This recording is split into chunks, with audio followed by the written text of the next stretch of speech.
every topic is practical, but this topic is very amazing because we'll understand how we are stuck in rituals and how we have misconceptions about spiritual.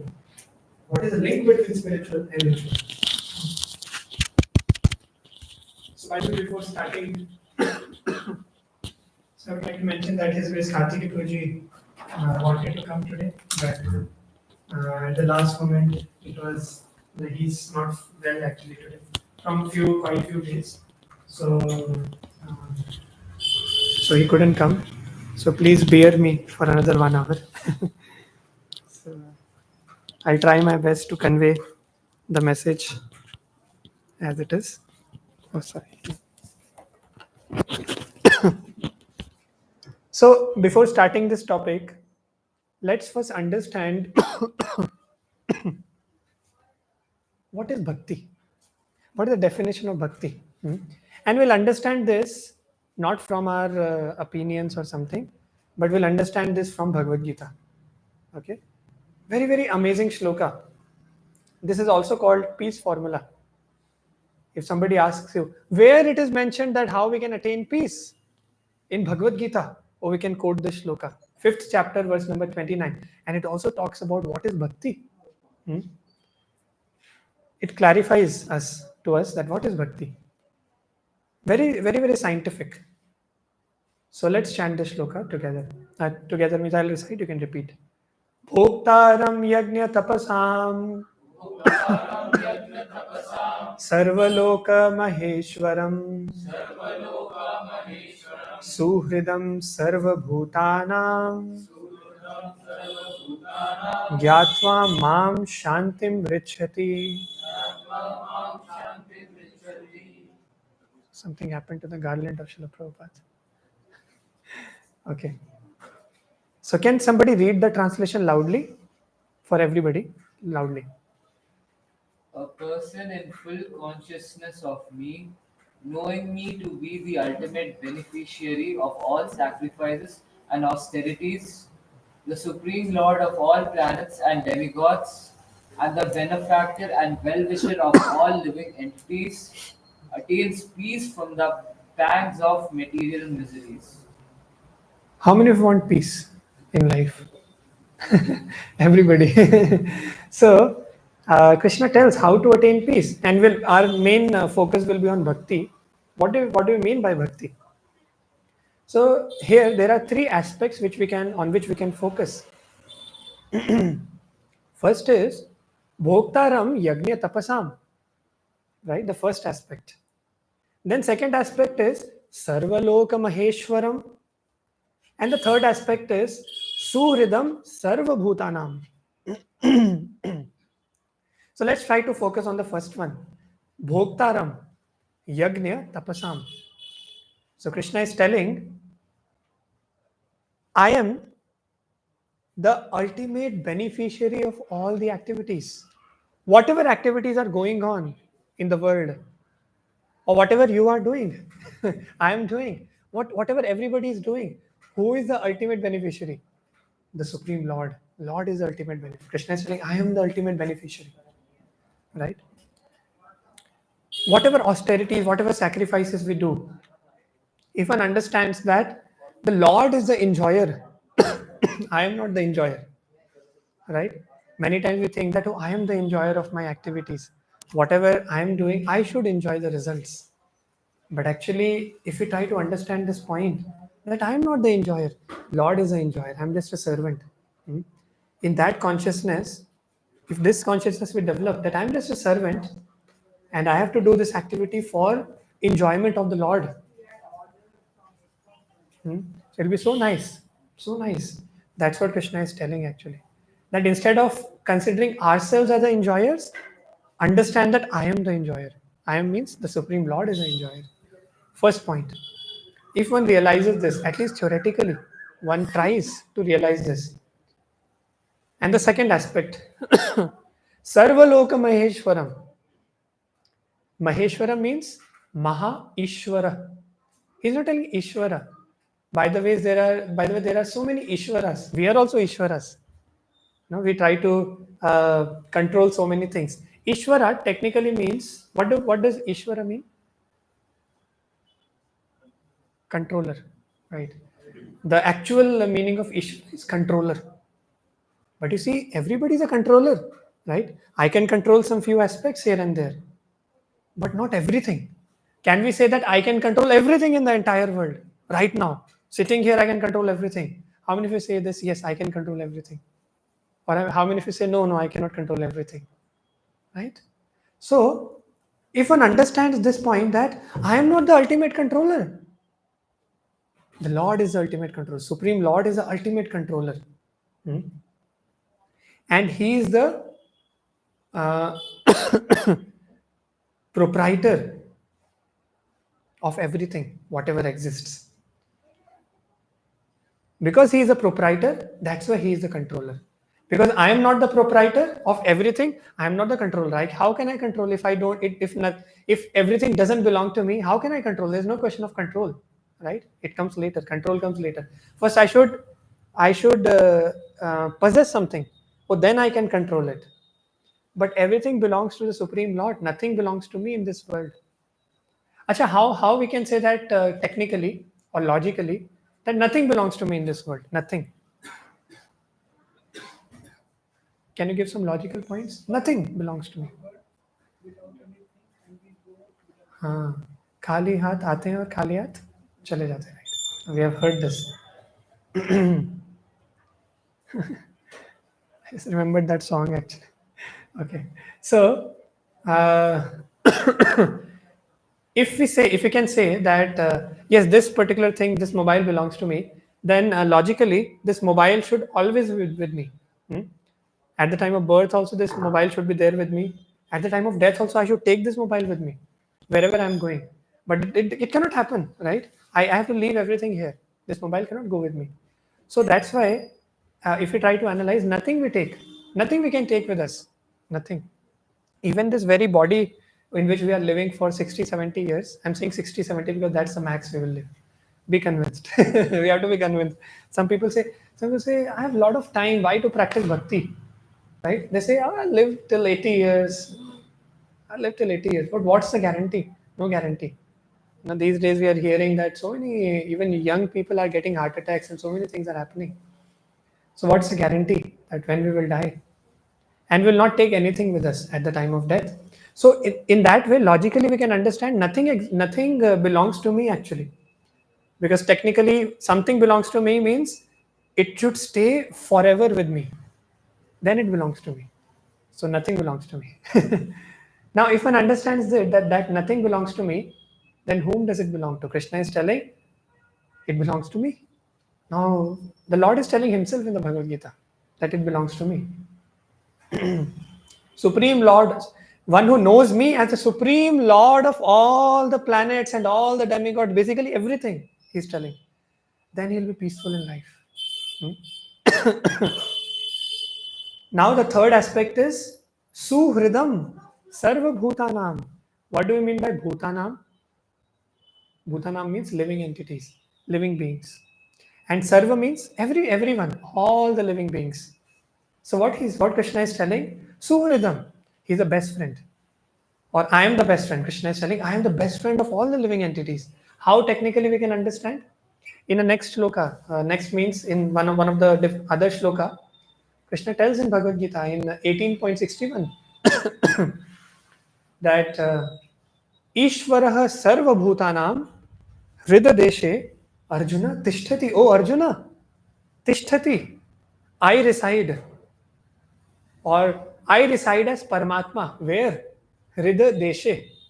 In the region of the heart. Hriday. The Desha means region of the heart.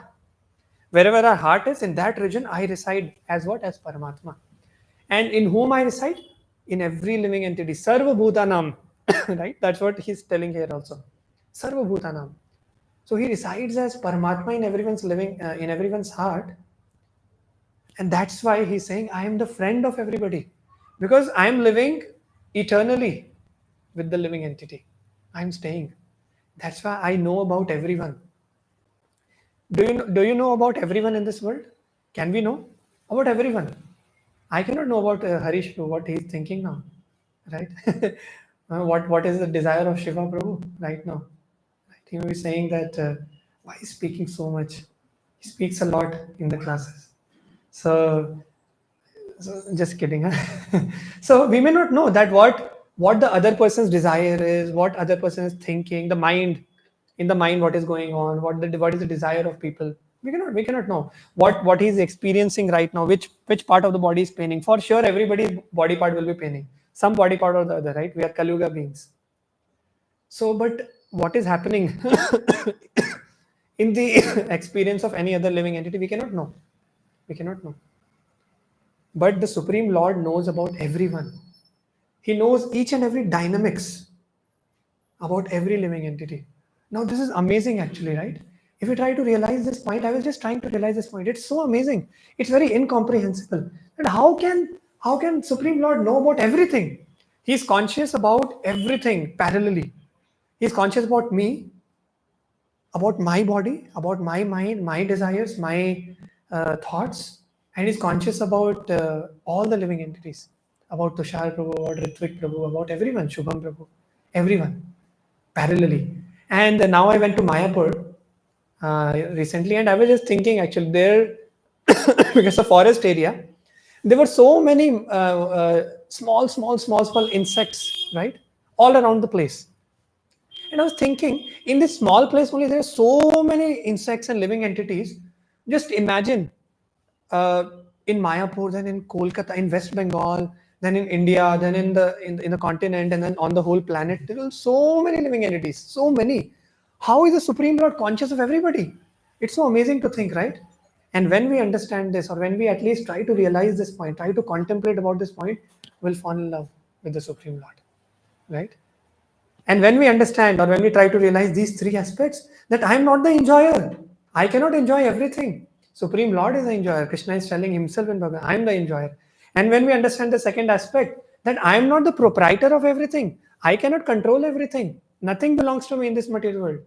So, whom does it belong to? It belongs to the Supreme Lord, right? And how he can be, he's a well wisher of every living entity. He's maintaining every living entity. He's with every living entity from time immemorial. He never leaves anyone. And then how he's conscious of everybody, hmm, desires. And when we try to realize all these three aspects, just try to imagine, well, just surrender unto the Supreme Lord, right? Naturally, some aspect of surrender will come. And what kind of personality is he, right? How he functions, I cannot understand him. The greatness of the Lord is being displayed here, and that's how, obviously, this shloka tells that we get out of the material miseries, we rise above the material miseries, because now I stop being a controller, I stop being a proprietor. Hmm? And in my consciousness, in my activities. Earlier, I was trying to control everything in my life. Now I understood that no, I cannot control anything in this world, right? And then I try to come out of this consciousness of being a controller, control maniac, huh? Enjoyment freak, right? That everything I want to enjoy right now, instantaneous enjoyment. So always we are in this mode, enjoyment freaks, control maniacs, right? So we try to come out of this consciousness, and as soon as we try to come out of this consciousness a little bit also, right? Understanding that I am not the controller, Supreme Lord is the controller. Hmm? I'm not the enjoyer, Supreme Lord is the enjoyer. You become free. You become free from all the material miseries, and then peace comes automatically. There's a peace formula in Bhagavad Gita. And when we understand the greatness of the Supreme Lord, that's how we surrender to Supreme Lord. And that's bhakti. We start executing everything in the service of the Lord. That nothing belongs to me, actually. So if everything belongs to the Lord, then let me engage everything in the service of the Lord.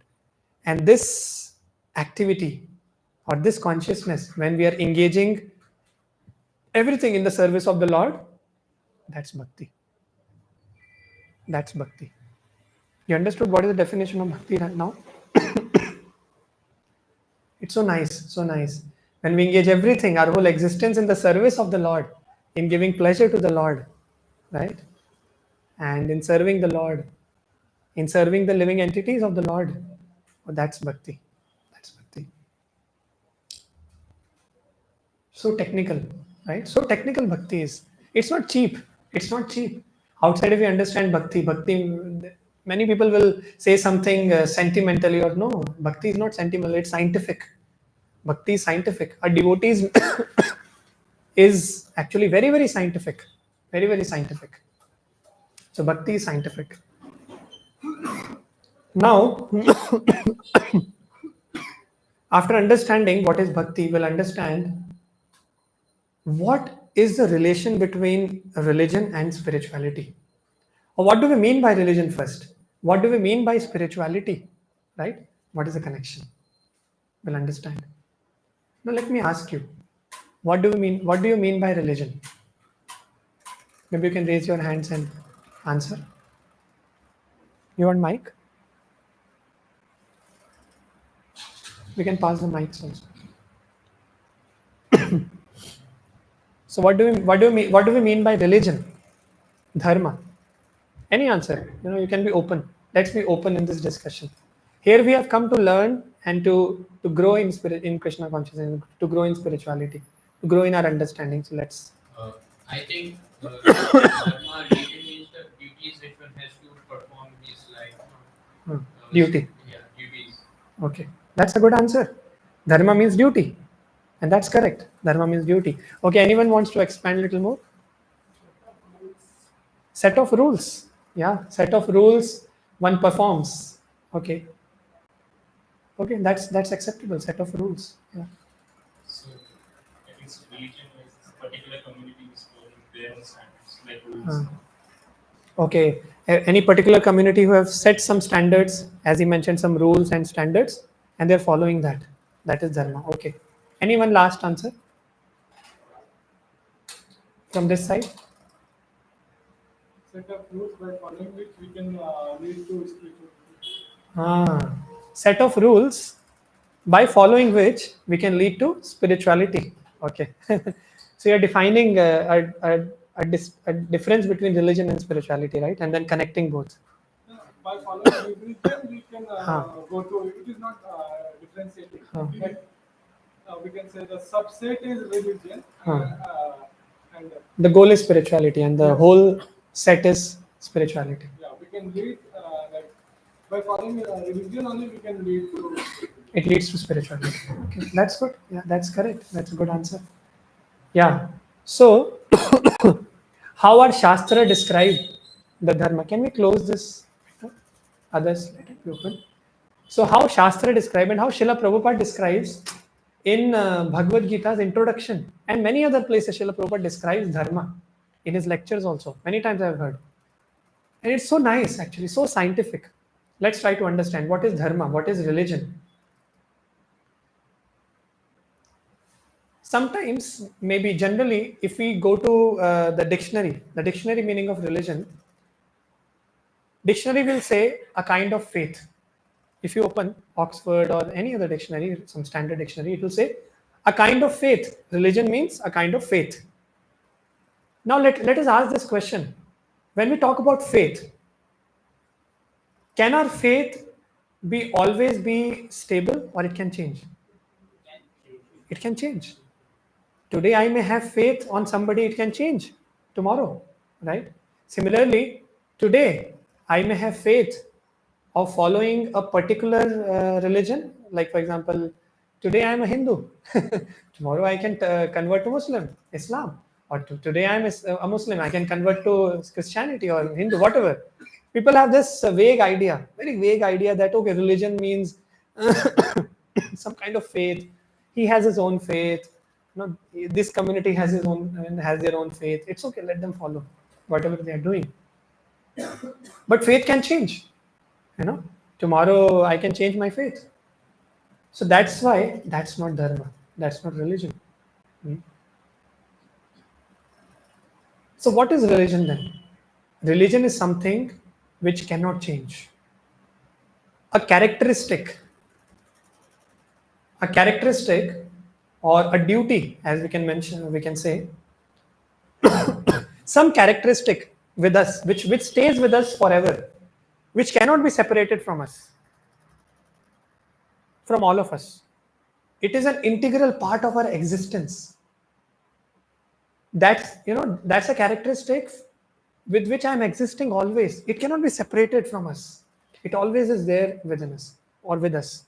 That's an integral characteristic, integral part. And that's dharma. Now we'll understand what is that integral part or that characteristic which cannot be separated from us at all. Never. It cannot happen that after 60 years, oh, that characteristic changed. No, then that is not dharma. Hmm?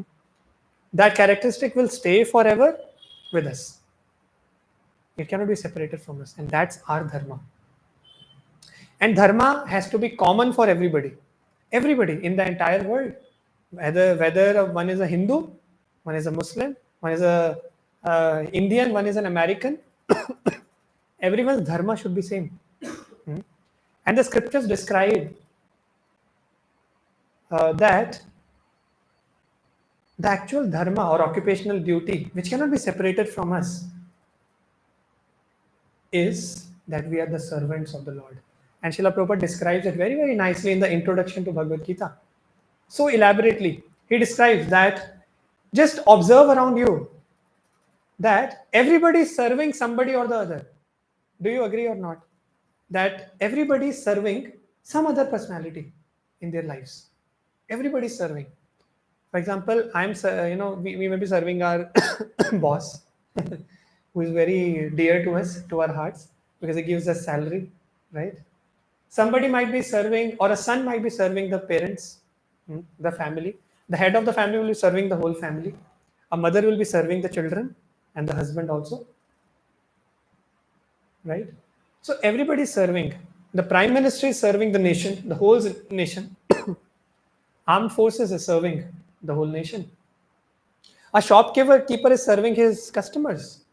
Huh? A customer is also a servant because he also is serving his own family by taking whatever is required for the family. Everybody is serving. Now you may say that, okay, I will lock myself into a room, right? Somebody may argue, no? Okay, I will lock myself into a room. I will not serve anybody. I'll not serve anybody. I'll not go out. I'll not serve anybody. For throughout the life, I'll stay in the room. I'll die in the room better in 1 week, but I'll not serve. So for 7 days, I didn't serve anybody. Do you agree or not? Is it possible that for those 7 days before dying, the person who is locking himself in the room, thinking that I will not serve, I don't want to serve anybody, is it possible that he has not served anybody for those 7 days? Or he has served even inside the locked room? Has he served somebody inside the locked room? Himself. If somebody says that, oh, I'll go to the forest, I'll not serve anybody, or I'll lock myself into the room, I'll not serve anybody. But actually speaking, he's serving his own body. He's breathing, right? So he's serving his own body. He's thinking. He's serving his own mind. Nobody can stop serving his own mind any moment. Everybody is serving his own mind. Everybody is serving the body, right? So nobody can be bereft of service. That's the point. Nobody can be bereft of service. Now, when we understand this, that service is an integral part of our existence. Nobody can be bereft of it. And that's our occupation. That's our real duty. And that's the characteristic which cannot be separated from us. We understood, right? Service. And that's our dharma. To serve is our religion. Now, a person may be American, still he will be serving. A person may be in the social status, he can be anything, still he'll be serving. A person can be, so basically doesn't matter. A person is a Hindu or a Muslim or a Christian or an American, an Indian, wherever he is, whatever time he is, whichever social status he belongs to, whichever faith he belongs to, everybody is serving. Actually, everybody is serving. So that's the duty, or that's the dharma of everybody, irrespective of the external setups. It's common. So two things we discussed today about dharma. Please try to remember. I'll ask, later. So dharma is something which cannot be separated, a characteristic which cannot be separated from us. Can you see if Porter has? So I'm getting called. Udeshipu, I'm getting call. You can talk. The driver is calling. Okay. So please try to remember. We have discussed two things. First is a characteristic which cannot be separated from us. It's an integral part of our existence forever. That's religion. That's dharma. And second point we discussed is it's common for everybody. It's not that for Shiva Prabhu, dharma is not to serve. The dharma will remain same for everybody, irrespective of external situations, external setups, upbringing, social status, nationality, whatever. It's common for everybody, right? Integral part or characteristic which cannot be separated, and second, common for everybody. That's dharma. Now, do you agree that's very scientific? It's very scientific. It's not something sentimental, or it's not something just out of the box. It's very, very scientific. It's very practical. We can observe all around us that everybody is serving, and that's our dharma.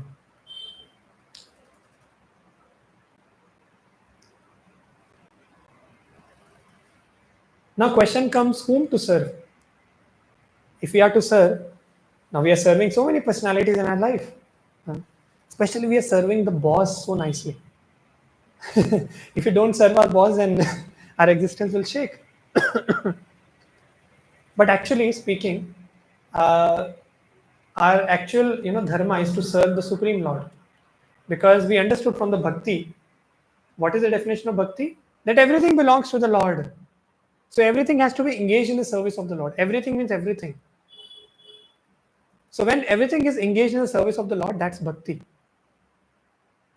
And there comes the word service. And that's our dharma.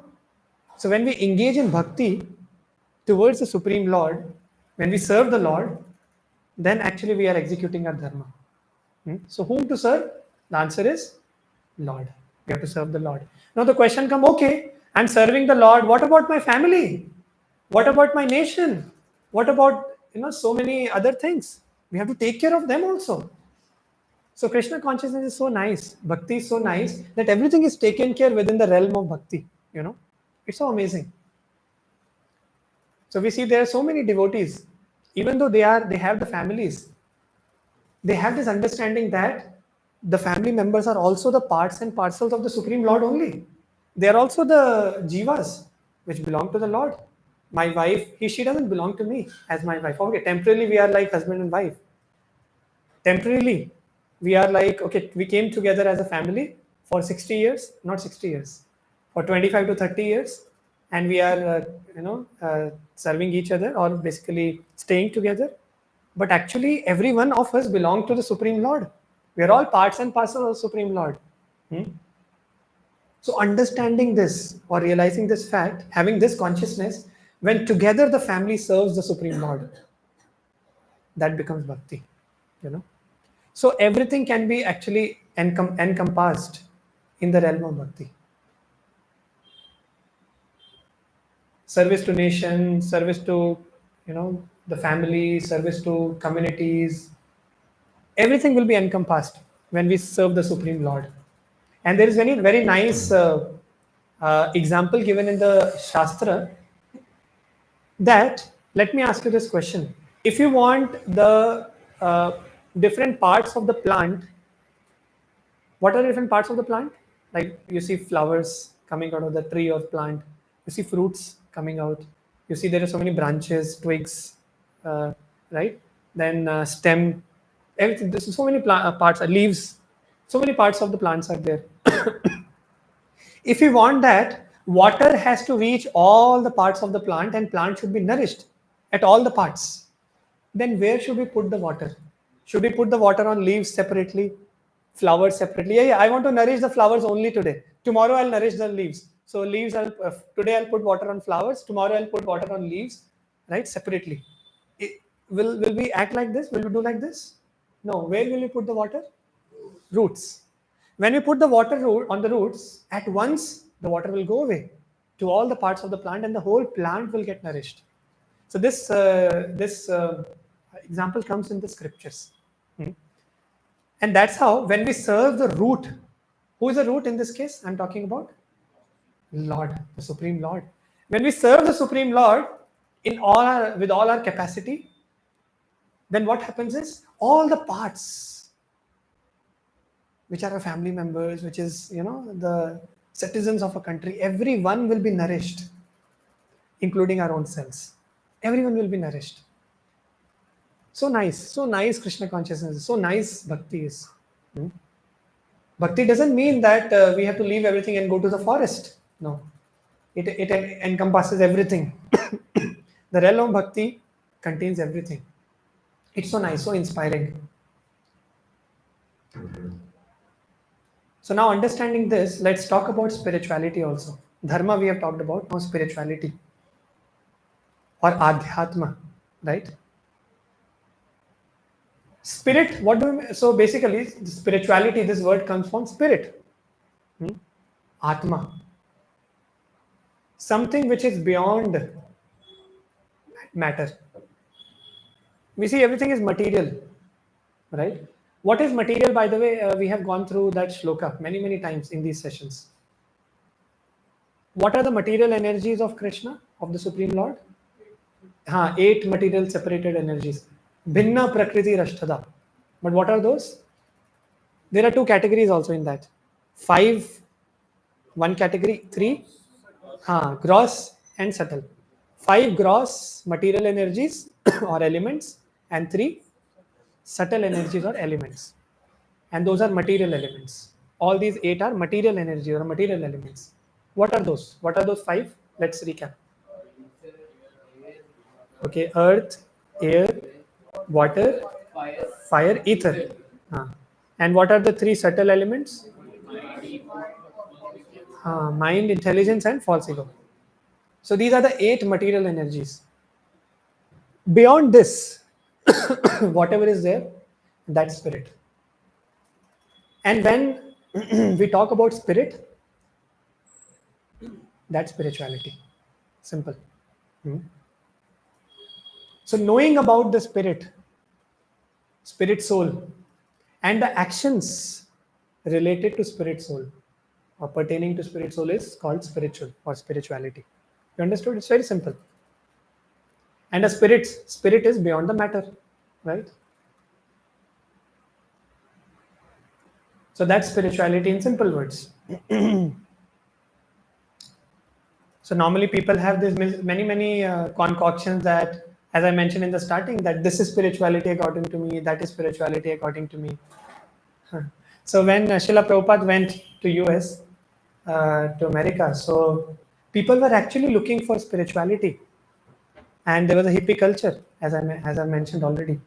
And those hippies, those were youth, the young generation like us, in the teenagers, even below our age. And these people actually left the homes, thinking that we will boycott all our bondages. Huh? The government has bound us with the rules and regulations.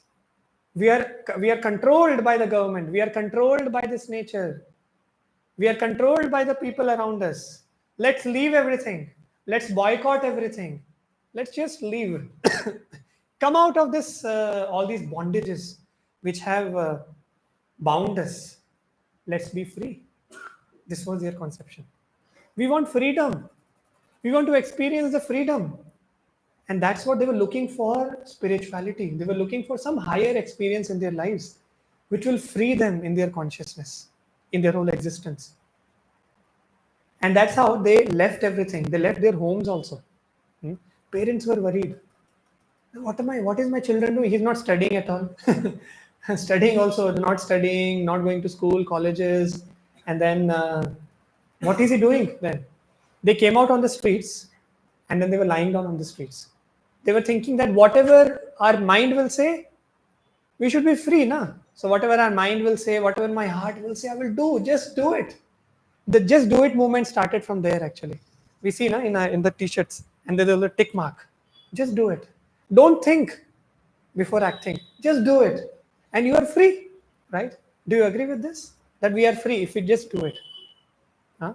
No, we are actually the victims of the mind. Whatever mind is saying, we are doing.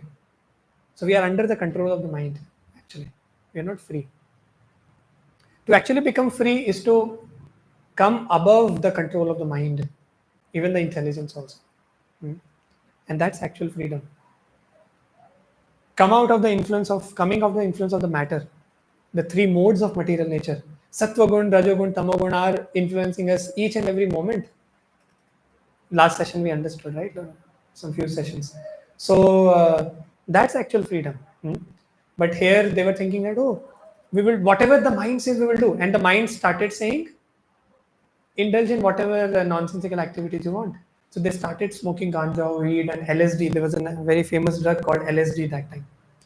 So they started taking LSD, and it was on fire actually. The news spread everywhere that there's some LSD substance which has come out in the market which can take you high, and you can you can stay high and experience higher reality, higher experience. Stay high, and then that's when Srila Prabhupada went, and he met these hippies, and then he told, "You want to stay high? I have a commodity. I will give you that object with which you can stay high forever." Okay, do you want to stay high for 1 day or 2 days or for how much time? They said, we want to stay high forever. We don't want to come down any moment. Every time stay high. And then Srila Prabhupada said, I have something. If I give you that, if you accept that, if you do that, oh, then you will stay high forever. And Srila Prabhupada gave the Harinams and Kirtan to them. The Harinam. And with the power of the Harinam, the holy names, all these personalities who were thinking that yes, we are free, we are becoming free, but they were becoming the victims of the mind. They actually became free. And they became the pure devotees of the Lord. And they actually came to the platform of understanding what the real spirituality means. What do we mean by spirituality? They understood scientifically what is matter, what is spirit, what is the difference between these two analytically. They realized also. And that's how they are influencing, they are impacting the lives of so many people at this time. I got this opportunity to hear from so many Srila Prabhupada's disciples, direct disciples of Srila Prabhupada. and we don't know for how much time they are on this planet. They will be there because they are, many Srila Prabhupada disciples have left already to the spiritual world. And still many Srila Prabhupada disciples are there, and we don't know how much time, how much association they'll be giving to us. So we got this opportunity this time in Mayapur to hear from Srila Prabhupada's disciples, and they had so much love for Srila Prabhupada, so much love that he has transformed our lives. If Srila Prabhupada, there's a very nice song written by one of the disciples. His Holiness Jai Pataka Swami Maharaj. He has written this offering to Srila Prabhupada. He has offered his heart. He says, Yadi Prabhupada na hoy to, tobe ki hoy to. E jivan bahi to kish. And then he gives so many things that what Srila Prabhupada has done. So many contributions, and our lives have changed. He has transformed the whole world. If Srila Prabhupada is not there, would not have been there, what would have happened to us? You would surely would have been living animalistic life. Surely. Animalistic life is what? Just engaging in 4 activities. The first session we discussed. What are those 4 activities? Eating, sleeping, seed, SEED. Sleeping, eating, enjoyment, and defending, right? So we are just, if we just keep on doing these 4 activities, then we are animals. No better than animals. If we are engaging in finding out where is the food, and then cooking it nicely, sitting on a dining table with nice cutlery, that doesn't matter, but still we are eating. Activity is same. Even though animal is eating anywhere, the garbage, but we are also eating. And activity is same. We are also sleeping, they are also sleeping. Doesn't matter where we are sleeping. That's secondary. Activity is same. If we are just doing this, enjoyment and then defending, protecting the body, what extra we are doing? If you're not inquiring for the higher truth, well, then we are animals. So he has taken out the people from the animalistic consciousness and he has brought people to spiritual consciousness. He has explained what do we mean by spiritual consciousness, and he has given that. Srila Prabhupada has displayed it in his own life. He has taught from the very beginning, from the very scratch. He has transformed the people's lives. And that's why we see so many people transformed today. And this movement is growing. And this movement will keep on growing. Will keep on growing for next 10,000 years. Right? There's a prediction. So that's spirituality. We'll skip this. Now let us look at our current activities. Let's look at what do we understand by rituals. So many people have this vague understanding of rituals. Sometimes people use rituals as business. That let me go to Ganpati and then let me offer 5 coconuts to Ganpati this time. Last time I offered only 3. Let me increase it by 2 this time. I'll offer 5 nariyals in front of Ganpati, eye to eye. And then I'll say, I've offered, this time I'll offer laddus also. Or whatever, those, what do we do, modak, right? And then we'll say that, please accept this offering. And then we do business after that. That, see, this time I have offered 5 coconuts and amazing modaks. Huh? You have to give me a good villa in Sarjapur Road, near Sarjapur. Nice communities are coming up there. I want to get a villa there. So this time 2 nariyals I have, coconuts have increased. Na? You have to give. So business is going on, right? We think the Lord or demigods as ATM machines. Just click, just press button, some pins. Pin is nothing but giving some offerings, and then just pressing the button and the cash will come out. So people think like this. Whatever they think that, okay, next time if you fulfill my desire, next time I'll offer 10 coconuts. Business is going on, right? So that's the condition of our activities these days. Sometimes people also have concocted rituals for their own sense gratification. What is the purpose? Purpose is not to please that demigod, to please Durga Mata, to please Lord Ganesh, to please or some other demigods, to please Lord Shiva. No, purpose is not that. People go to fulfill or to gratify their own senses. So many times some nonsensical things go on on the name of so many rituals and all. So many times I was seeing, actually I went for a COVID for this COVID, I think, first dose of vaccination in Bangalore only. So I went there. No, first dose was over. I think second dose. Yeah, I went. It was a government school, small government school in Marathali area. So I went there. There was a small temple inside the campus, very small temple, and that was closed. So I don't know which temple it was. One lady came with the hen, desi murga, in her hands, with one of her family members. I don't remember who. So one male. They came and they were chanting some mantras. The temple is closed.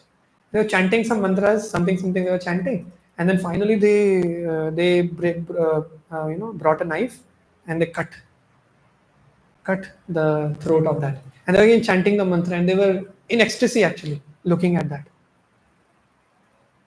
So they think that, okay, by offering this animal or that animal or doing this kind of sacrifice or something, I'll please this personality, this Devi, that Deva. But actually, why are they doing? If you want to please the demigod, why don't you leave that sacrifice there only? Why don't people bring that flesh back to the home and cut it nicely, clean it nicely, and cook and enjoy that meal? Why? Because it is actually done for their own sense gratification. It was very unfortunate. We went to Ahobilam in 2021. How many of you know Ahobilam? It is a place of the appearance place of Lord Narasimhadev. So such a divine place. I had a very, very nice experience there. Very, very nice. There Lord Narasimhadev appeared. And in 7th canto of Srimad Bhagavatam, such nice, vivid descriptions come that how Narasimhadev appeared. And those there are still remnants of the palace of Hiranyakashipu. Hmm? And I think the pillar also, right? Where the no? Okay. From where Narsimhadev actually broke that pillar and he came out, he appeared. So Hiranyakashipu asked, "Where is your lord, O Prahlad? Where is your lord? Is he in that pillar?" Prahlad said, "Yes, he is in that pillar." Immediately there was thunder. Not thunder, there were sounds of breaking, right? And the pillar was cracking. And then immediately Lord Narsimhadev appeared, right? That's how the Lord appears, from anywhere. If a devotee, if a pure devotee can see the Lord anywhere, right? So getting back to the point, so Narsimhadev's temple is there, where there actually. So we went to the darshan, and on the way there's a hill actually. So we were going. Many people were carrying actually the tribal people from there that place. They were carrying many animals on that danda, live animals. Some people were going with the live animals towards the temple. Some people were coming back with the killed animals or flesh. So I was surprised actually. How come Narsimhadev? But actually, when I went, it was I found that they were doing the sacrifice outside the temple only. They were not allowed inside the temple. No sacrifice is allowed inside the Vishnu temple. No sacrifice. So those were concocted rituals. Mentally, they have concocted in their own minds. They have concocted. They have made their own rituals, and they are just doing that. And many people on the way they were cooking. Cooking was going on. They were bringing the woods from the forest. They're cooking and eating nicely, enjoying a lot. Right? It's all done for their own sense gratification. There is no intention of pleasing the demigod. Also, pleasing the supreme Lord is way far. Pleasing that demigod or devata or devi, no. Many times I was in my college times, and it was a central government college, so very big campus, 512 acres of campus, lot of staffs, and many people were Bengali there. So Durga Puja used to happen very, very amazing result. Big pandal. And in that place, that used to be very, very one of the very big pandals actually. And people used to come from outside also to the campus. Big festival. I used to find this thing that instead of taking darshans of Durga Devi or doing some service to please Durga Devi, people are more busy in clicking photos or doing like this. And then boys are attracting girls are attracting boys, and then people have tough times actually in our in the college rooms also, the hostel rooms, sorry. The boys used to have tough times. Which jeans should I wear today? This jeans or that? They used to have so many discussions actually. These goggles, or should I change my shoes? Which shoe should I? So many discussions, just to please some other Devi, not Durga Devi for sure. So those kinds of things happen actually. So there is no intention to please the demigods or Devi Devtas also. Forget about pleasing the Supreme Lord. Hmm? And there's some kind of nonsensical activity. So I'll just play. So there's a pandal of Ganesh, Lord Ganesha, and people are trying to please Lord Ganesha by this dance.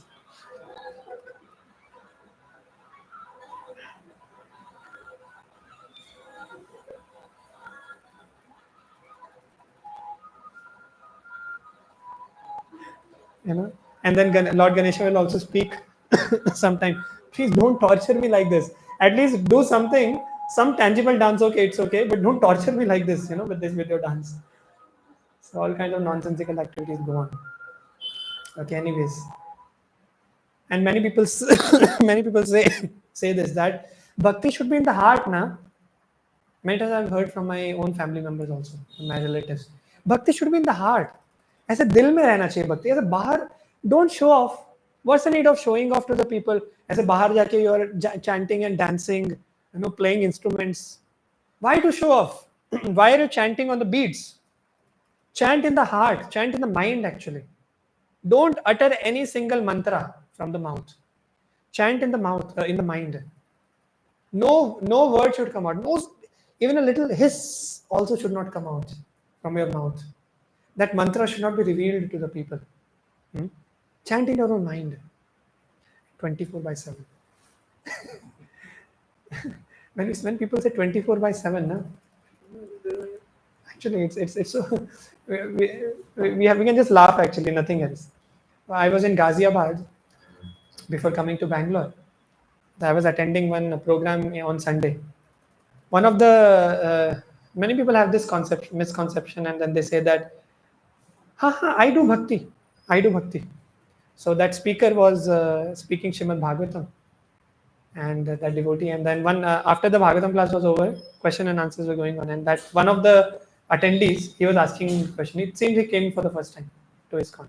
He told, प्रभु जी हमें सब पता है, गाजियाबाद ना, सो UP, हम सब जानते हैं, सब पता है हमें, भक्ति क्या होती है हम सब जानते हैं, भक्ति तो मन में होती है, और हम आपको बताएं प्रभु जी कि हम 24 घंटा भक्ति करते हैं, 24 घंटा मन में हमारा जप चलता रहता है. Means I keep on chanting 24 hours throughout the day. Not even a single moment I stop. That Prabhuji was on fire that day, that was giving the Bhagavatam class actually. So, so actually, that's all nonsense. People struggle to chant even one round of Hare Krishna Mahamantra. Forget about 24 hours. That's a very, very high stage. Very, very high stage. 24 hours chanting the holy names. It's not possible for us, for sure. It's not possible for me right now. I sincerely admit. So at least we should chant 1 round, 2 rounds attentively by chanting loudly and hearing. And we'll understand, right, that it's not for show off. When people say that मन साफ करो, मन साफ होना चाहिए, भक्ति करने का ज़्यादा ज़रूरत नहीं है, मन साफ हो, that's enough. But if we ask them, are you doing something to clean your heart? Are you doing something to cleanse your heart? They'll not have any answer. No clue. But if people ask us actually that, what are you doing to cleanse your hearts?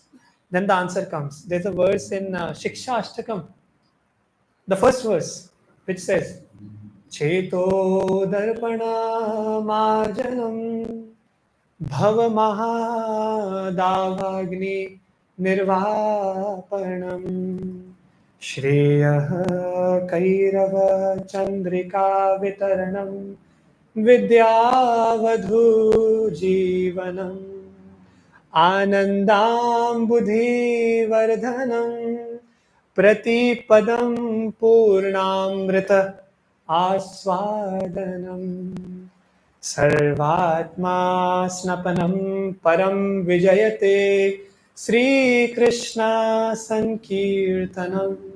This verse says that when one engages in Sri Krishna Sankirtana, right, chanting the holy names of the Lord, the congregational chanting of the holy names, sincerely one chants and hears, what happens?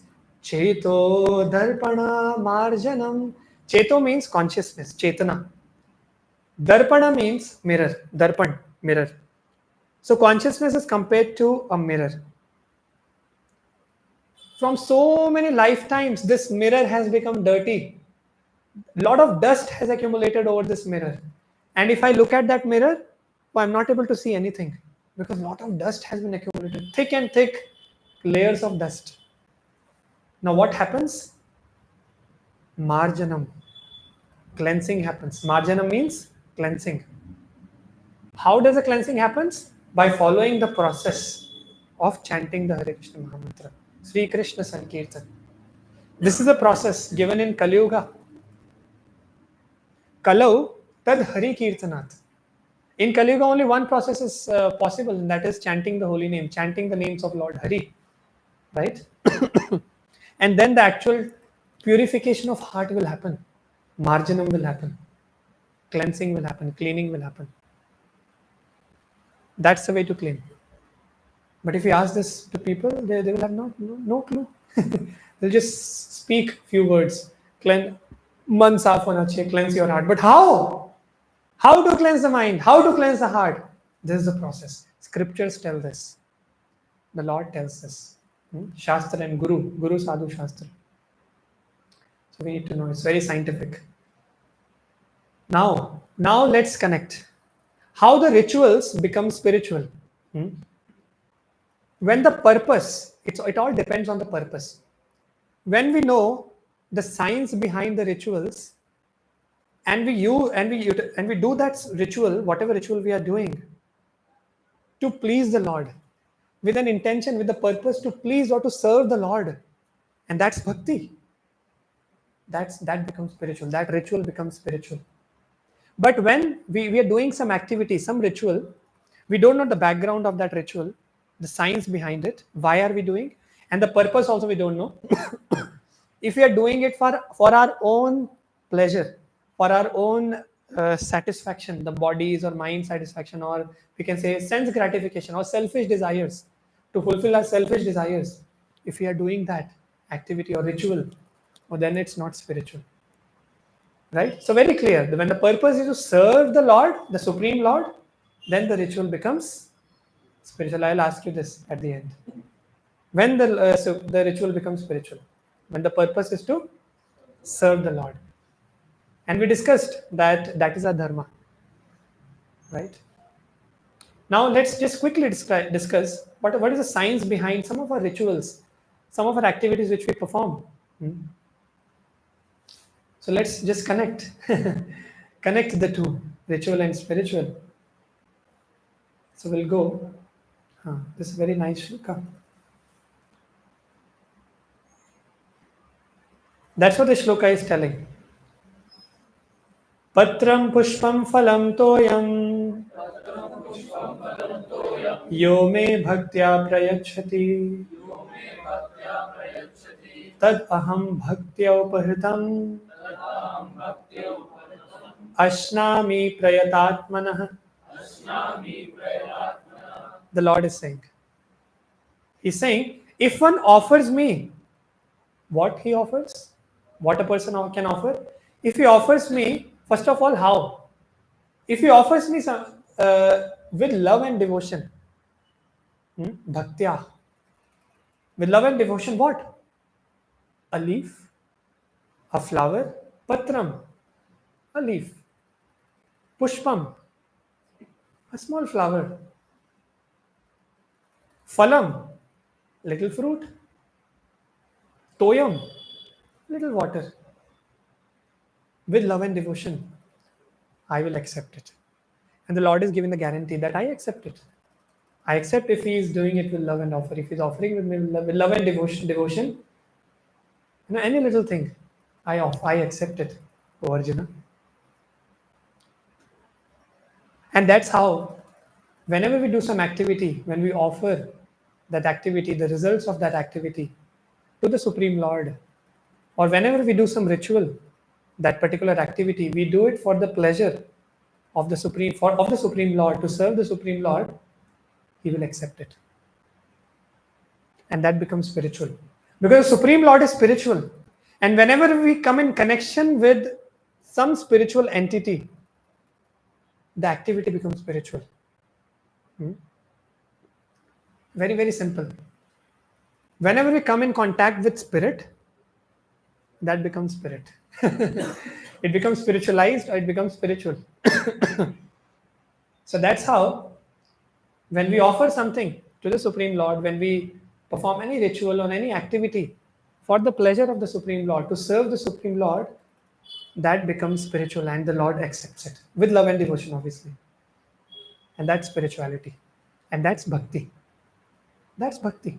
Service, serving the Supreme Lord is bhakti with love and devotion for the pleasure of the Supreme Lord. And that's how whenever we do any activity in bhakti, to serve, to please the Lord, oh, that's spirituality. You understood now? Ritual and spiritual. When a ritual becomes spiritual. Now let us quickly see all these things. Some of the rituals or some of the activities we perform, and what is the science behind them? Why we do those activities? Why we do those rituals or activities? Deity worship, archa vigraha seva. Many times people say Why a temple is needed? Why is a temple needed? Why is deity worship needed? It's okay. Feed the poor. Feed the poor with your money. If we ask those same people, you have a lot of money, na? Why are you spending to purchase big cars? There's so many BMTC buses. Utilize those, and then engage your money in serving the poor. Why are you not doing it? Huh? But whenever a question comes to open the temple, to install the deities of the Lord and start the seva, and giving the opportunity to so many people to render service to the deities, to take darshans of the deities, to get purified, hmm, to have reciprocations with the deities, many people actually hesitate, or they ask this question: why are you constructing such big temples and deities and all? It's not required. Serve poor. But that's a bogus argument. Because, and it is understood from the scriptures that a deity, although a deity is made up of stones and wood or any ashtadhatu, right? It may be matter, but actually, when prana pratishtha is done, following, in the scriptures it is mentioned how to do prana pratishtha, and actually the Supreme Lord accepts the invitation, and he accepts that invitation by the devotees, and he comes and he starts accepting the services offered there, offered to the deities. And there are so many live examples. I went to Mayapur this time. His Holiness Jai Pataka Swami Maharaj, one of Srila Prabhupada's disciples, he was sharing. There's a very nice ISKCON temple in Mayapur. Obviously, I'm not talking about the ISKCON Mayapur. I'm talking about another temple in Mayapur area, in Mayapur only. Rajapur. There's a place called Rajapur near Mayapur. There is a Jagannath temple, Jagannath Baldev Subhadra temple. It's a very nice history how those deities came to ISKCON. Very active deities. He was saying, Jayapataka Maharaj. So many pastimes happen on day-to-day basis. How Jagannath reciprocates with the devotees. If you go to Jagannath Puri also, there's so many pastimes keep on happening on day-to-day basis. So active deities. Many times it is also observed in ISKCON, many temples actually, especially in Radha Ras Bihari temple in Juhu. Over a period of time, it has been observed that there is a tailor there who is stitching the dresses for the deities from so many years. He was sharing his realization that the deities are the same from so many years, Srila Prabhupada's time. And now I'm doing that service from so many years, and I'm observing one thing, that the size which I was stitching some years back, it has changed. Now somebody can ask, oh, that is a stone. How come the size is changing? Okay, I can understand. I can lose my weight and then the size may change, or I can gain weight. The size may change. How come the size of something made of stone can change? It proves that the deities reciprocate. When a lot of opulent offering is done to the Lord also reciprocates. The Lord also reciprocates, and the size of the deities is changing, it is expanding. And the size or the tailor was sharing his realization that the stitching, the size has increased actually of the deity dresses. His personal realization. These kinds of reciprocation, many other reciprocations. One Muslim in Rajapur Jagannath, he told, I'll not accept Jagannath Prasad. He rejected it. On that night, he had a dream. What happened? He had a dream, and then he was beaten up by two personalities. And then he came the next day with swollen face, right? Completely beaten up. And then he came there in the temple. He was he was running, and he was very eager to accept the prasad of Jagannath. The next day he was telling, where is Jagannath Prasad? Give me. Right now, I want Jagannath Prasad. Please give me. He was asking for Jagannath Prasad very very eagerly. The devotees were like, yesterday he just rejected Jagannath Prasad. Today, why is he so eager? What happened suddenly? He told, yesterday night two personalities came actually to me and they begged me. Or sorry, they beat me. One personality was this black person who is standing here, and this white person. They both were encouraging each other and they were beating me. Oh, the white person was beating me, and the black person was encouraging. Yes, beat more. No. Both were beating. I think the yellow lady, is standing in between. She was encouraging. Beat more, beat more. How come? Then and white personality was saying, how come he can reject the prasad of my brother? Basically, Lord Balram was saying, how come he can reject the prasad of Jagannath? And that Muslim person, he was very very eager to accept the Jagannath prasad. And he told this realization. He came to Jagannath temple Rajapur in Mayapur Dham. He revealed this, and he accepted Lord Jagannath's prasad. Can you imagine? These kinds of pastimes happen. Very very active deities, very active deities. How can we say that the deities are not the Supreme Lord themselves? If the devotees render service with love and devotion, the Supreme Lord accepts. He he comes and he accepts. Kirtans. You have to understand in the deities, deity Archa Vigraha, there's something called Prana Pratishtha which is done. So it's all, those rituals are done, and then the Supreme Lord actually takes or accepts the invitation, and he accepts to manifest in the deity form. He comes there and he starts accepting the services. So it's not whimsical. It's all mentioned in the scriptures, and we are following the scriptures. So it's all scientific. It's not mental concoction. It's all scientific. Kirtans. Kirtans are also scientific. It is mentioned in the in 11th canto, 5th chapter, verse number 32. That how Lord Chaitanya will appear in the age of Kali. Krishna will appear in the form of Lord Chaitanya. And then he will introduce the Sankirtan movement. And very, very intelligent people will take part in the Sankirtan movement.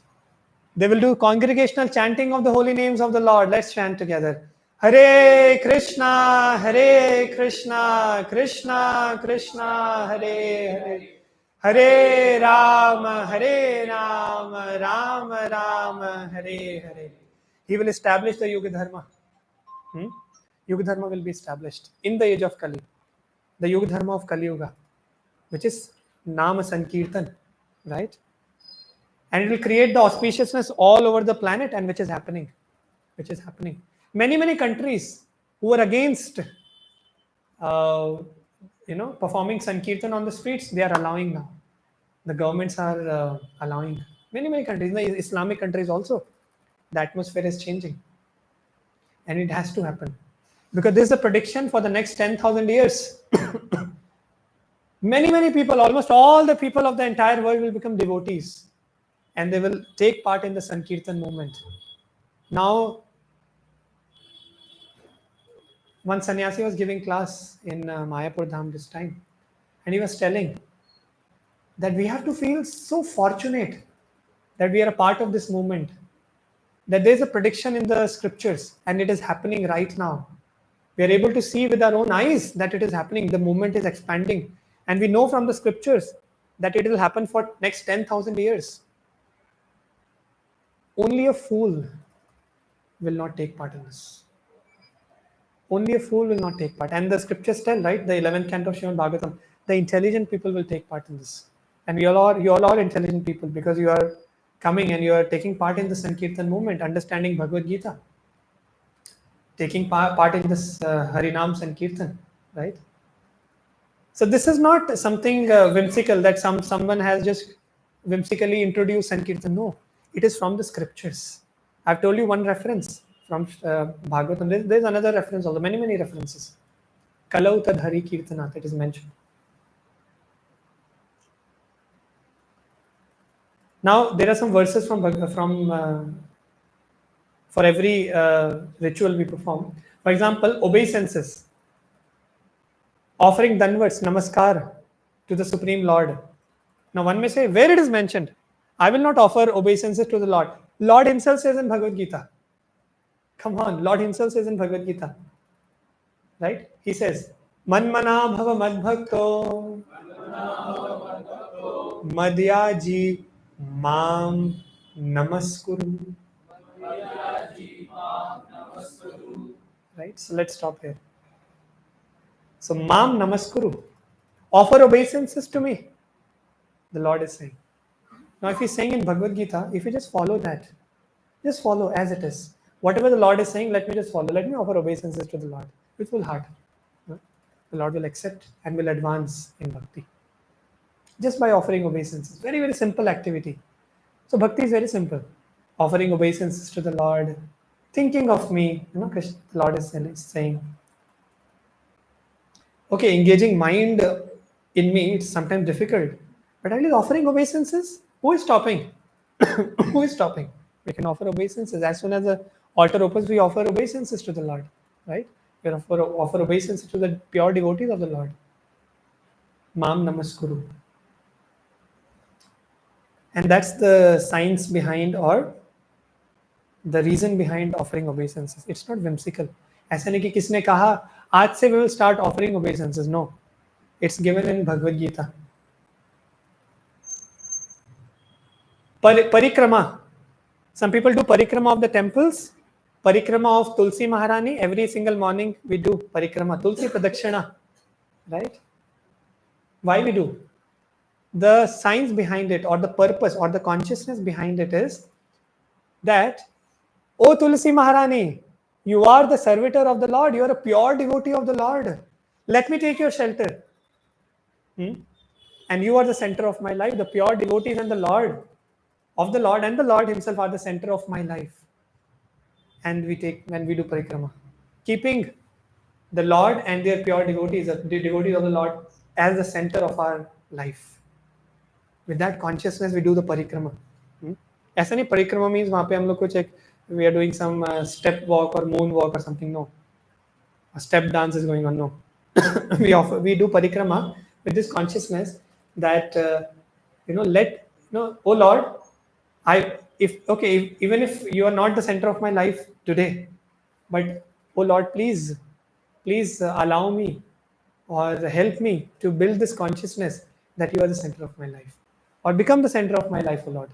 With this desire, with this prayer, we do the parikrama with this consciousness. That's the purpose behind. So we are understanding the purpose and the science and reasons behind whatever we do in our day-to-day spiritual life, right? And these activities we do at least we do. We stay in base, all the working devotees. We do these things actually every single day. Parikrama, offering obeisances to the Lord, kirtan, right? These things. Tilak on the forehead. I still remember when I saw the first class of an ISKCON devotee. There's a very nice devotee, His Grace Gauranga Prabhu.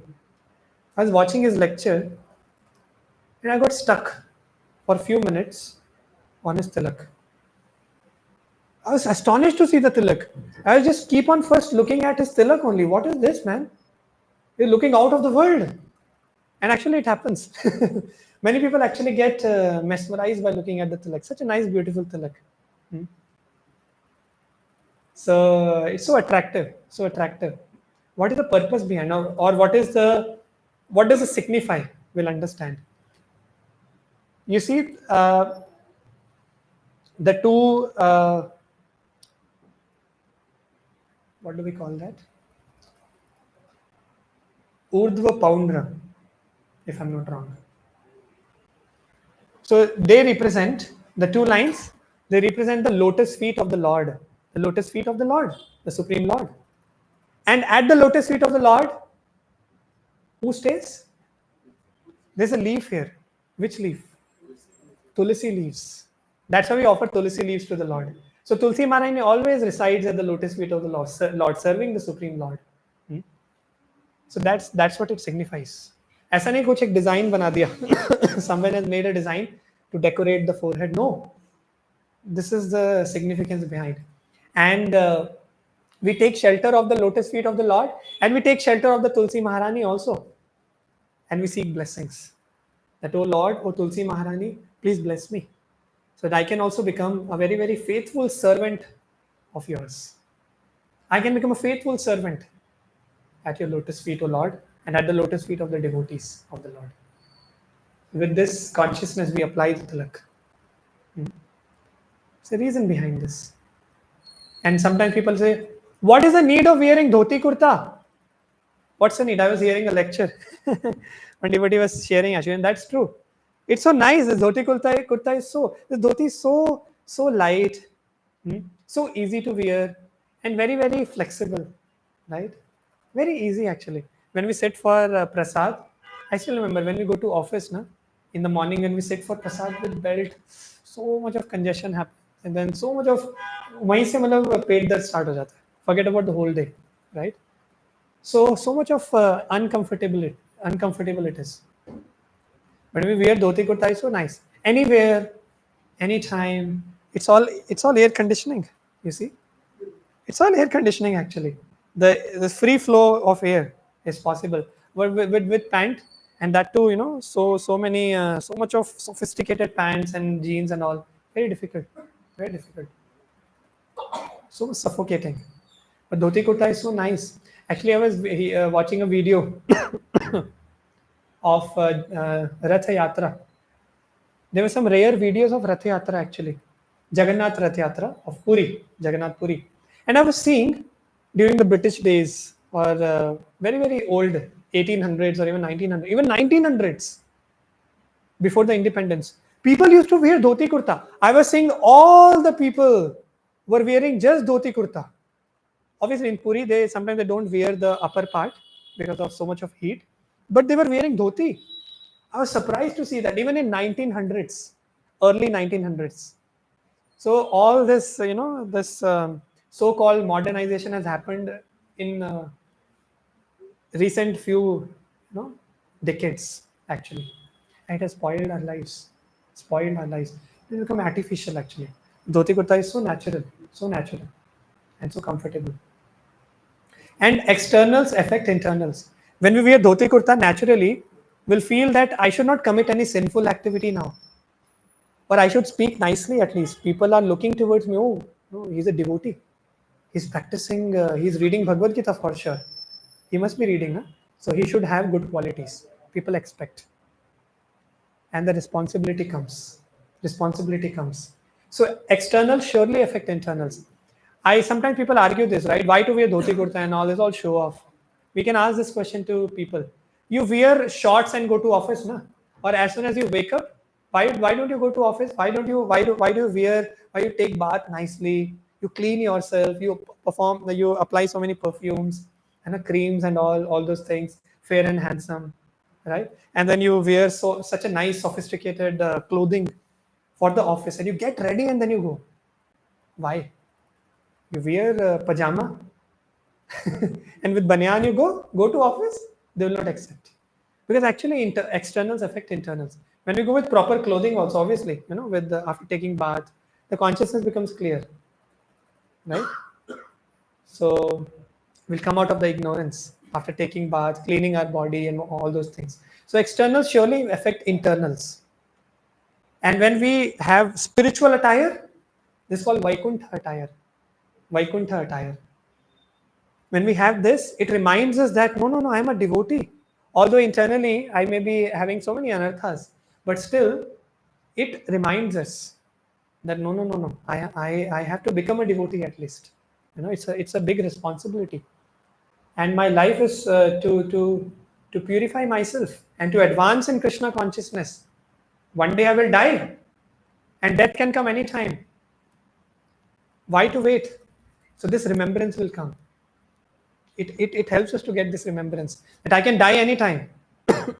I should utilize every moment to purify myself, to just advance and advance and advance and not stop. There's no question of stopping. There's no question of going down again. Whatever sinful activities I was doing earlier, whatever, it can be illicit sex, it can be meat eating, it can be intoxication, it can be gambling, whatever sinful activities I was doing earlier, let me stop. Let me stop at this moment. Let me have this determination that I just want to advance every moment. I want to chant with attention, you know, oh Lord. I want to read Bhagavad Gita and apply in my day-to-day life. Every day, I want to see myself advancing in spirituality, in spiritual life. I don't want to go down now. Enough of animalistic life. Enough.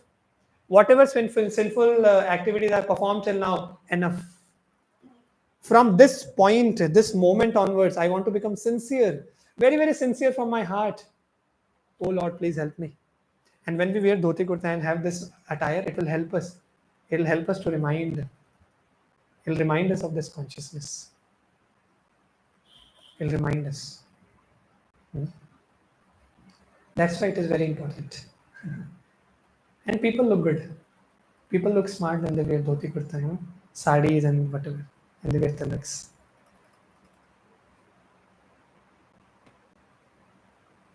We do aartis also. And the meaning of aarti, quickly we'll cover. So we offer so many paraphernalia. Today you can observe actually that offering ghee lamp to the Lord, offering incense sticks, offering the arghya, the water to the Lord in the conch shell, offering a cloth to the Lord, offering flowers to the Lord, offering chamar to the Lord and peacock feather. So it also has a science behind. Again, the same shloka which we remembered, right? Bhumi rapo nalo vayo kham mano buddhi revacha. That all these 8 material elements, oh, they belong to you, O Lord. This is the meaning of arati. When a devotee is doing the arati, one devotee was asking me actually recently, bro, why, with what consciousness we should offer different paraphernalia to the Lord during the arati? And this is the consciousness. Oh Lord, the earth belongs to you. All these 5 gross elements, earth, water, fire, air, ether, belong to you. You are the proprietor. I am not the proprietor. Mind, intelligence, false ego belongs to you. All are your energies. And I also belong to you, O Lord. I am spirit soul. I am your spiritual energy. And all these are material energies along. Everything belongs to you, O Lord. Please accept this. When we offer ghee lamp to the Lord, oh, we are offering fire to the Lord, which belongs to the Lord. And we are offering it him in return, whatever. We are offering it with our heart. It belongs to you, and I offer it to you for your pleasure, O Lord. Please accept this service. This is a consciousness. It's coming from Bhagavad Gita, So, and then similarly, the other paraphernalia, water, fragrance from the flowers. When we offer incense sticks, it is like offering earth to the Lord. Earth element. So, all these things. So, and the arti is also okay. There's one slide to explain this.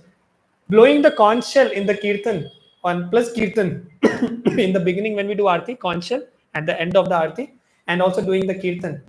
It is like offering sound to the Lord, ether to the Lord. Diya or the ghee lamp. It is like offering fire to the Lord. Conch, the water conch. Today you can observe all these things actually. It is offering water to the Lord. Flowers and incense sticks. It is offering earth to the Lord, earth element. Fan, when we do chamar, you see today Dheeraj will be doing the arti, offering the chamar to the Lord. You can see air. So we have covered everything, right? And okay. What about false ego? Offering obeisances to the Lord. That by offering obeisances, I offer my ego to your lotus feet. Crush my ego, O Lord, and accept me as your servant. That's the consciousness. By meditating, by just observing the arti, engaging our mind in that, or by meditating on the form of the Lord, so that's mind. We are offering our mind to the Lord. And finally, by following the procedure, and there's a procedure, by the way. ऐसा नहीं कि मन से हम लोग करें 50 times I will offer incense sticks today, and next day I will offer 100 times. No, every day we offer 7 times incense sticks. Every day we offer, every time we offer 4 times at the lotus feet, 2 times at the navel, 3 times at the lotus face of the Lord, and 7 times throughout the whole form of the Lord, the ghee lamp. Similarly, other paraphernalia also. So there are some procedures, fixed numbers. This is a procedure. So by applying our intelligence, by following the procedure, we are offering our intelligence to the Lord. Hmm? Oh, then we are offering everything, all the 8 elements: earth, water, fire, air, ether, mind, intelligence, and false ego. Everything we are offering to the Lord in the during the arti. Can you imagine? The whole of our existence we are offering to the Lord. And that's arti. Arti is not something sentimental, it's scientific. It is offering all the elements and whole my existence to the Lord. That's arti. Now, do you agree that whatever we have understood, whatever we have discussed, and all these rituals, putting tilak, parikrama, doing the arti, singing the kirtan, huh? All these are rituals or sentimental things, or they are scientific, based on Bhagavad Gita, based on the scriptures, based on there's a purpose. There are purposes behind everything, and proper reasonings. So scientific, and that's bhakti.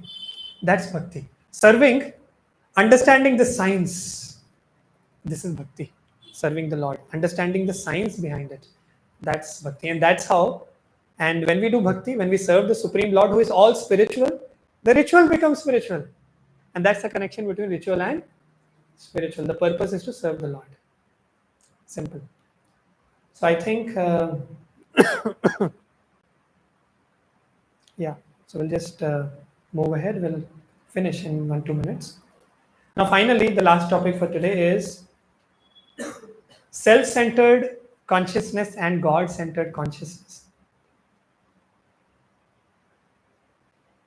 So, when we become the center of our life, thinking oneself as the center of all our activities, that is self-centeredness or selfishness. There's something also called extended selfishness. I am this body. Whatever belongs to my body is mine. It is to say that even the relatives, my mother, my sister, my father, my country, my company, it's all extended selfishness. We'll discuss more in detail in some other session. But what is God-centeredness? When we start thinking, when the transformation starts, and we shift our consciousness towards keeping the Lord in the center and thinking that every time we are thinking, we must be thinking now, what I like, I should do. What is best for me, I should do. I, and mine. But when we start thinking, what does the Lord like? What does He want? What is His desire? I have fulfilled so many desires of mine. I still have so many desires to be fulfilled. But what does the Lord want? Let me see. Let me inquire. What does He want? What does He like? What does He want me to do? Let me do it. And that is God-centeredness. And that's what Bhagavad Gita is. Bhagavad Gita, the Lord is saying, He's giving such a vast knowledge, and He's giving so many instructions in Bhagavad Gita. We just simply, for example, now we discussed Mam Namaskuru. Very simple instruction. We just follow whatever Krishna is saying in Bhagavad Gita will advance in Krishna consciousness. Because Krishna will like it. The Lord will like it. So let me just follow it as it is. Very simple, with a simple mind. Let me understand it scientifically and let me follow it.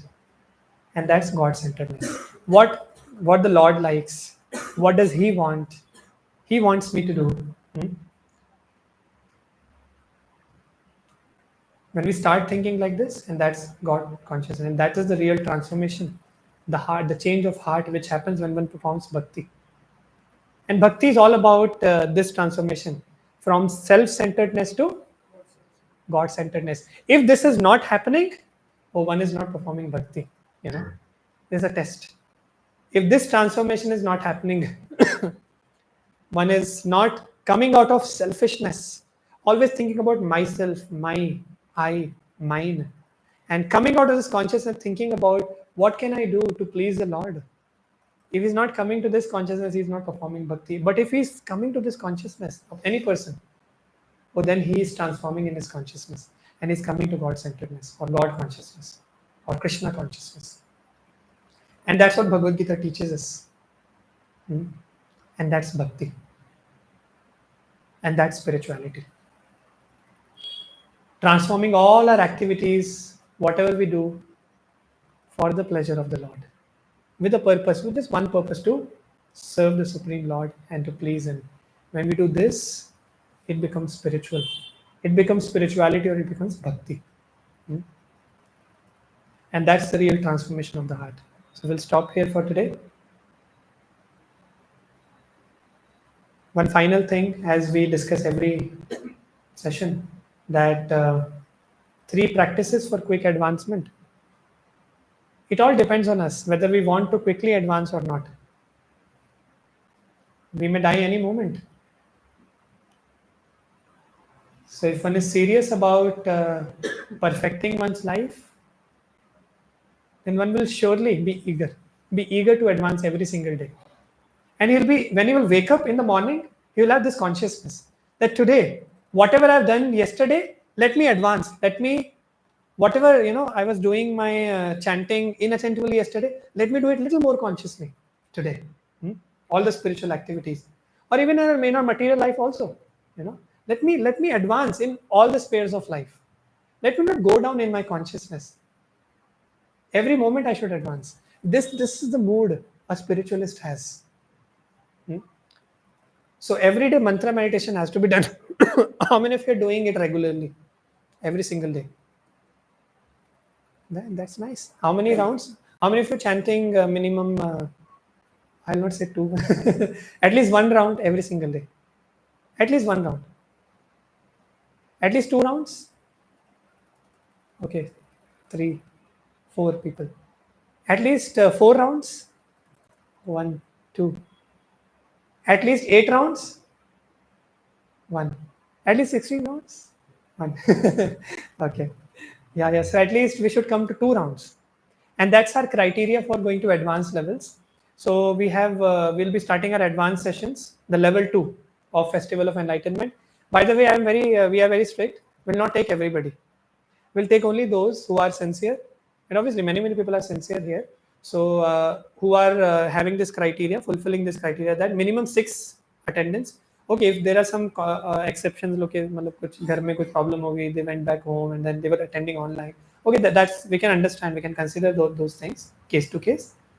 But at least minimum 6 attendance, and finally, at least 2 rounds of chanting every day. At least you can chant more also. It'll be so nice. But at least 2 rounds. If one is doing this every day, he's eligible for the advanced levels. And we are left with only 2 sessions now.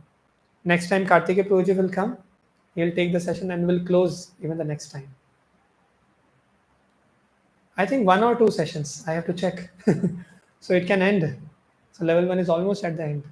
So let's be sincere. Let's try to take commitment that I will spend at least some time in my day, through every single day, with this determination that now I will just peacefully sit and chant and hear the holy names. And later, whatever my studies are there, my office work is there, I'll do it nicely. With this consciousness, if we do things, if we do our chanting, if we do our material duties also, why will not advance? Why will not advance? We have to advance. So with this sincerity, if we follow this regularly, everyday mantra meditation, 2 rounds minimum, starting with 1 regularly and then coming to 2. Reading Bhagavad Gita every single day, at least 1 verse, and not missing this association. By the way, we'll be announcing that we are planning to create a setup where more and more association can be achieved. Now we are just meeting on Saturdays. Now we have started the reading sessions. Okay, not everybody is coming, but some people were asking me actually, "Prabhuji, can we increase the engagements more and more? Can we increase the association more and more?" Because see, when we come in association like this, naturally our consciousness is changed for sure, no doubt, right? But as soon as we go out, our consciousness is changed. Immediately, the influence will come of the outside world.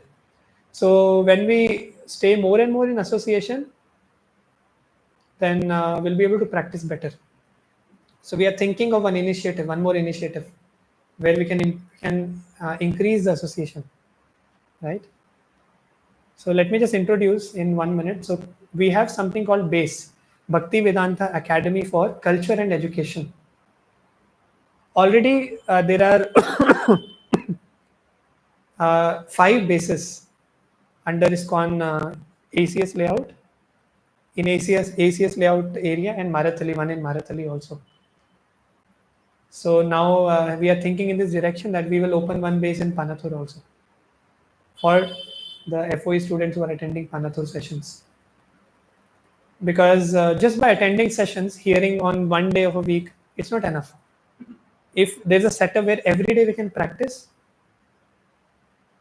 we discussed today, no, we can have Mangal Aarti in that setup every day. We can have chanting together. We can sit together in the morning and chant, and then go out for our office and studies, whatever. Oh, that'll be so nice. And there are already 5 bases. I told you, so many devotees are staying. So they are working people, working devotees, youth boys, and they are staying together. All Adarsh Prabhu, Tesha Prabhu. So we are all staying together and working good companies, even students also, and practicing very nicely. And it creates an atmosphere where we can feel inspired. We can learn many things from each other. And if we go down, other devotee will inspire us by his example, by his words, action and speech. So it's a very nice opportunity actually. So we'll talk more about this. Even Kartikeya Prabhu will be talking about this initiative. So we'll be opening a base in Panathur at the end of the year. So we are looking for that. We will start looking for it actively. So it'll be like a rented house, either independent house or maybe a flat. We'll see how is the availability here in Panathur. And there devotees will be staying together. Every day Mangal Aarti will happen. Every day chanting will happen together, and then we can go for our office or throughout the day we can do our activities. So it will be so nice. Okay, so we'll stop here. Just wanted to introduce about it. So should we take questions? We'll take 1 or 2 questions, maybe quickly. You have question?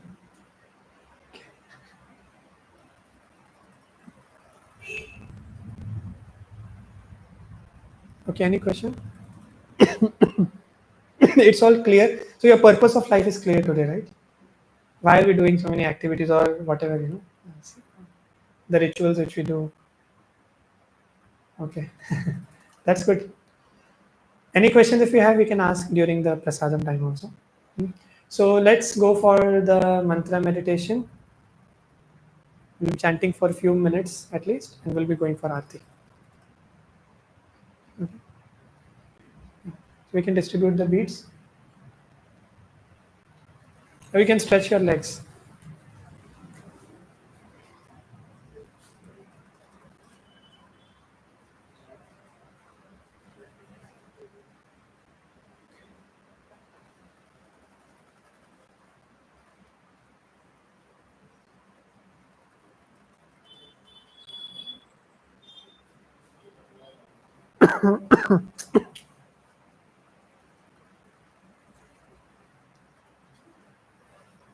So if we can sit down quickly, whoever has got the beads, if you are feeling okay, or you want to stretch more, then you can stretch more.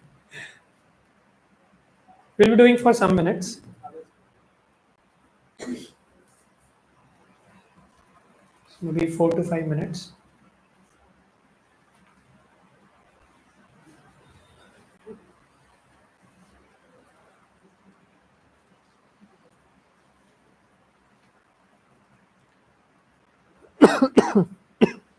So let's close our eyes and prepare our consciousness for the mantra meditation.